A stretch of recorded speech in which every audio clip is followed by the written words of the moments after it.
లేవియ కాండము 1వ అధ్యాయము 1వ వచనం. యెహోవా మోషేను పిలిచి ప్రత్యక్ష గుడారములో నుండి అతనికి ఇలాగు సెలవిచ్చెను.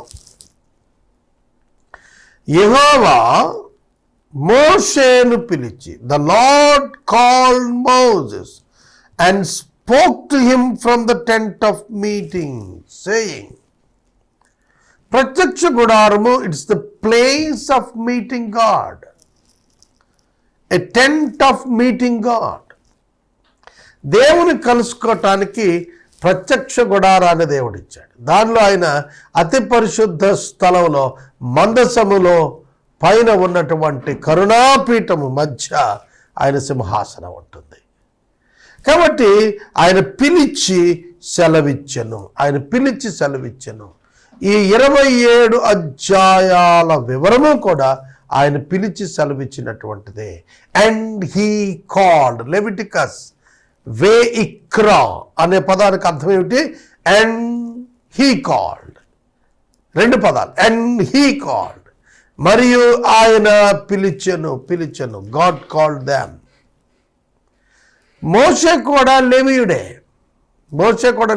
నిర్గమకాండంలో మనకు 2వ అధ్యాయం 1వ వచనంలో రాస్తాడు.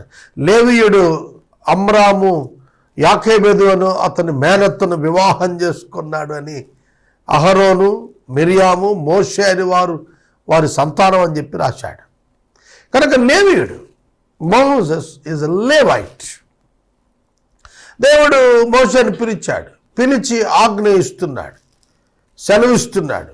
ఇశ్రాయేలీయులతో ఇలా చెప్పు, మీలో ఎవరైనా యెహోవాకు బలి అర్పించేటప్పుడు గోవుల మందలో నుండి కానీ, గొర్రెల మందలో నుండి కానీ, మేకల మందలో నుండి కానీ దానిని తీసుకొని రావలెను. దేవునికి అర్పించేటువంటిది రోగగ్రస్తమైనది కానీ, లోపము గలది కానీ అయి ఉండకూడదు. కనుక లోపము లేని వారిగా, ఏ విధమైనటువంటి పాపము లేని వారముగా దేవునికి మన హృదయమును అర్పించాలి. అదే దహన బలి. కనుక పరిశుద్ధమైన హృదయముతో ఆయనకు అర్పించేటువంటి కృతజ్ఞతారాధన అంటే ఆయనకి చాలా ఇంపైనది. దాన్ని ఆఘ్రాణిస్తాడు, దాన్ని స్వీకరిస్తాడు ఆయన. 3వ వచనం, అతడు దహన బలి రూపముగా అర్పించినది గోవులలోనిదైన ఎడల నిర్దోషమైన మగదానిని తీసుకుని రావాలి. నెంబర్ 1. 2, యెహోవా సన్నిధిని అంగీకరించబడేటట్లు ప్రత్యక్ష గుడారము యొక్క ద్వారమునకు దానిని తీసుకొని రావాలి. నిర్దోషమైనది తేవాలి. దానిలో ఏ లోపం ఉండకూడదు. దేవునికి పవిత్రమైనది, పరిశుద్ధమైనది, శ్రేష్టమైనది, మేలుకరమైనది, ధన్యకరమైన దానిని అర్పించాలి. వ్యర్థమైనది, పనికిరానిది, రోగగ్రస్తమైన దాన్ని, సావుకులైన దాన్ని తెచ్చివ్వకూడదు. అందుకనే నిర్దోషమైనది మగదానిని తీసుకుని రమ్మంటున్నాడు. ఆ తర్వాత దహన బలిని అర్పించేటువంటి వ్యక్తి పశువు తల మీద తన చేతిని ఉంచాలి. అతని నిమిత్తము ప్రాయశ్చిత్తం కలిగినట్లు అతని పక్షంగా అంగీకరించబడుతుంది. Transfer of sin. రక్తము పాపక్షమాపణను జ్ఞాపకం చేస్తుంది. రక్తము చిందించకుండా పాపక్షమాపణ కలుగదు. పరిశుద్ధ రక్త ప్రోక్షణ వలననే మనం అంగీకరించబడ్డాము. 5వ వచనం, అతడు యెహోవా సన్నిధిని ఆ కోడె దూడను వధించిన తరువాత యాజకులైన అహరోను కుమారులు దాని రక్తమును తెచ్చి ప్రత్యక్ష గుడారము ఎదుట ఉన్న బలిపీఠము చుట్టూ ఆ రక్తమును ప్రోక్షించాలి. అప్పుడు దహన బలి రూపమైన ఆ పశు చర్మమును వలిచి దాని అవయవములను విడదీసిన తరువాత యాజకుడైన అహరోను కుమారులు బలిపీఠము మీద అగ్ని ఉంచి ఆ అగ్ని మీద కట్టెలను చక్కగా పేర్చవలెను. చూడండి, దహన బలి పశువు తల మీద చేయి ఉంచిన తరువాత దానిని హ్యాండ్ ఓవర్ చేస్తారు యాజకులకి. యాజకులు దానిని లోనికి తీసుకుని వచ్చి అక్కడ రక్తము చిందిస్తారు. రక్తాన్ని ఒక పళ్ళెములో తీసుకుంటారు, దాన్ని బలిపీఠం చుట్టూతా పోస్తారు. ఆ తర్వాత ఆ చర్మాన్ని ఒలిచి దానిని అవయవాలను విడదీసి బలిపీఠము మీద అగ్ని ఉంచి అగ్ని మీద కట్టెలను క్రమంగా పేర్చి చక్కగా పేర్చి యాజకులైన అహరోను కుమారు ఆ అవయవములను తలను క్రొవ్వును బలిపీఠం మీద అగ్ని మీద కట్టెల పైన చక్కగా పేర్చాలి. దాని ఆంత్రములను కాళ్ళను నీళ్లతో కడగాలి. ఇది యెహోవాకు ఇంపైన సువాసన గల దహన బలియగినట్టు యాజకుడు దానిని అంతయు. ఇందులో ఏ చిన్న భాగము కూడా యాజకుడు తన కొరకు తీసుకోడు. Complete offering. సేవకుడిగా తాను కొంచెము కూడా ఇందులో తీసుకొనటానికి వీలు లేదు. దీనిని కంప్లీట్గా బర్న్ చేయాలి. దానిలో కొన్ని సుగంధమైనటువంటి ద్రవ్యములతో కలుపుకొని అతడు దహిస్తాడు. తర్వాత 10వ వచనం నుండి మనం చూస్తున్నప్పుడు దహన బలిగా అర్పించేది గొర్రె కానీ మేక కానీ మందలో నుంచి తీసుకొస్తే నిర్దోషమైన మగదానిని, ఇక్కడ కూడా నిర్దోషమైనది అని రాశాడు. మగదానిని అన్నది, మగది బలము కలిగినది అని అర్థం మగది అన్నప్పుడు. అంతేగాక నిర్దోషమైంది అంటే పరిశుద్ధమైనటువంటిది, లోపము లేనటువంటిది అని అర్థం. బలిపీఠపు ఉత్తర దిక్కున యెహోవా సన్నిధిని దాన్ని వధించాలి. ఉత్తర దిక్కున దాన్ని కట్ చేస్తారు. కట్ చేసిన తర్వాత యాజకులకు అహరోను కుమారులు బలిపీఠం చుట్టూ దాని రక్తాన్ని ప్రోక్షించాలి. దాని అవయవములను దాని తలను క్రొవ్వును విడదీసిన తరువాత యాజకుడు బలిపీఠం మీద ఉన్న అగ్ని మీద కట్టెలను చక్కగా పేర్చాలి. దాని ఆంత్రముల కాళ్ళను నీళ్లతో కడగవాలి. నీళ్లతో కడగటం కూడా శుద్ధి యొక్క ఆచారమే. అప్పుడు యాజకుడు దానిని అంతయు తెచ్చి బలిపీఠం మీద దాన్ని దహించాలి. అది దహన బలి అనగా యెహోవాకు ఇంపైన సువాసన గల హోమము. యెహోవాకు ఇంపైన సువాసన గల హోమము. ఆత్మీయ అర్థాలను తీసుకోవాలి వీటిల్లో నుంచి మనం.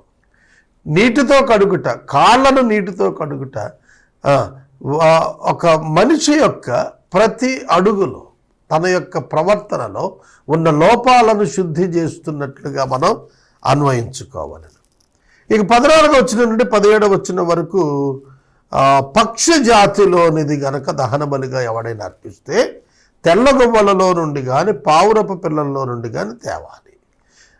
బలి పీఠము యొద్దకు యాజకుడు దాన్ని తీసుకుని వచ్చి దాని తలను త్రుంచి బలిపీఠం మీద దాన్ని దహించాలి. దాని రక్తం బలిపీఠం పక్కన పిండాలి. మరియు దాని మలము దాని పొట్టను ఓడదీసి బలిపీఠము తూర్పు దిక్కున బూడిదని వేయి చోట దానిని పారవేయవలను. దానిలోని వ్యర్థాలన్నీ తీసేయాలి. దహన బలి పశువులో వ్యర్థాలు ఉండటానికి వీలు లేదు. వాటిని బూడిద వేసేటువంటి చెత్త సేకరించేటువంటి స్థలంలో దాన్ని వేయాలి. అతడు దాని రెక్కల సందులు దాన్ని చీల్చాలి కానీ అవయవ భాగాలను విడదీయకూడదు. యాజకుడు బలిపీఠం మీద అనగా అగ్ని మీద కట్టెల పైన దాన్ని దహించాలి. అది దహన బలి, యెహోవాకు ఇంపైన సువాసన కలిగినటువంటి హోమము. దేవునికి ఇష్టమైన బలి ఏమిటంటే విరిగి నలిగిన మనస్సు దేవునికి ఇష్టమైన బలి. దాన్ని సూచిస్తుంది. ఇది సంపూర్ణంగా దహించబడటం, సంపూర్ణంగా అర్పించబడటం, సంపూర్ణంగా వ్యయమైపోవటం. దహించిపోయినప్పుడు ఇంకేముంటుంది? బూడిద అయిపోతుంది, ఇంకేమీ మిగలదు. కనుక దేవుని ఎదుట మనం ఏమీయో మిగలకుండా పానార్పణంగా పోయబడుతున్నాం అన్నమాట. ఇక కనపడనట్లుగా పోయబడుతున్నాం. అంతగా మనల్ని సమర్పించుకుంటున్నాం. అది దేవునికి ఇష్టం. మాట వినుట వలన దేవుడు సంతోషిస్తాడు. లోబడుట వలన దేవుడు సంతోషిస్తాడు. దేవునికి ప్రధాన స్థానం ఇచ్చుట వలన దేవుడు సంతోషిస్తాడు. తనను ఉపేక్షించుకొని దేవుణ్ణి వెంబడించుట వలన దేవుడు సంతోషిస్తాడు. వీటికి దహన బలి సంపూర్ణమైన ఉదాహరణగా కనిపిస్తోంది. 1వ అధ్యాయం మనం ముగించుకున్నాము. లేవీకాండం 1వ అధ్యాయంలో మనం గమనించినప్పుడు దహన బలిగా ఒక గోవును కానీ గొర్రెను కానీ మేకను కానీ పావురాన్ని కానీ గువ్వను కానీ తెచ్చినప్పుడు it is a self free will offering. తనంతట తాను తీసుకొని రావాలి. దాని అర్థం ఏమిటి? నాట్ ప్రాంప్టెడ్ బై ఎనీవన్, ఎవరి చేతో చెప్పబడి కాదు, ఎవరి చేతో ప్రబోధించబడి కాదు, తనంతట తాను గ్రహింపు కలిగిన వాడే తీసుకొని రావాలి. ఇష్టపూర్వకంగా తీసుకొని రావాలి. It's a free will offering దహన బలి అనేది. తర్వాత అతడు తీసుకొచ్చిన తరువాత, తన చేతులు ఉంచిన తరువాత అతడు దాన్ని స్వయంగా కట్ చేయాల. అతడు దాన్ని స్వయంగా వధించాల. 5వ వచనంలో స్వయంగా వధించాల. తర్వాత 6వ వచనంలో స్వయంగా దాన్ని ముక్కలు చేసి యాజకులకి ఇవ్వాల. అతను కానీ అతనితో వచ్చినటువంటి అతని కుటుంబీకులు కానీ. కాబట్టి రక్తం చిందించటం, దానిని భాగాలుగా చేయటం స్వయంగా వాళ్ళే చేస్తూ యాజకులకి ఇస్తున్నారు. అప్పుడు వారికి ఒక అవగాహన కావాలి. ఏమిటి ఆ అవగాహన అంటే, తాము చేతులుంచడం వల్ల తమ పాపములు ట్రాన్స్ఫర్ అయ్యాయని, తాము రక్తం చిందించడం వల్ల తమ రక్తానికి బదులుగా ప్రత్యామ్నాయ రక్తాన్ని అంగీకరించవటాన్ని దేవుడు అంగీకరిస్తాడని, తద్వారా తమ పాపాలు కప్పబడతాయని, దేవుని కుమారుడైన యేసుక్రీస్తు వచ్చినప్పుడు ఆయన స్వరక్తంలో మా పాపములకు క్షమాపణను ఆయన యాక్సెప్ట్ చేస్తాడు అనేటువంటి ఒక నమ్మకం వారికి ఉండాలి. దేవుడు మమ్మల్ని క్షమిస్తున్నాడు అనేటువంటి నమ్మకంతో వాళ్ళు దాన్ని చేయాలి. అలాగే రక్షకుడైన యేసుక్రీస్తు వస్తాడు అనే నమ్మకంతో ఈ యొక్క సాదృశ్య బలి చేస్తారు. ఇది ఒక మాటలో చెప్పాలంటే ఇది ఒక షాడో లాంటిది. ఒరిజినాలిటీ యేసుక్రీస్తులో ఉందన్నమాట. తర్వాత తాను దేవునితో అనుసంధానం చేయబడటానికి ఈ బలిని ఇస్తున్నానని అతను గుర్తెరగాలి. తాను పాపిని కనుక తాను రక్తప్రోక్షణం ద్వారా తిరిగి దేవునితో సమాధానపరచబడుతున్నాను అని, దేవుడి చేత నేను మరలా తిరిగి అంగీకరించబడేటట్లుగా నేను చేసుకుంటాం కొరకు ఇది చేస్తున్నాను అనేటువంటి భావనతో అతడు ఈ బలులను ఇవ్వటం జరిగించాలి. ఇక్కడ మనం మొదటి అధ్యాయాన్ని ముగించుకుందాం.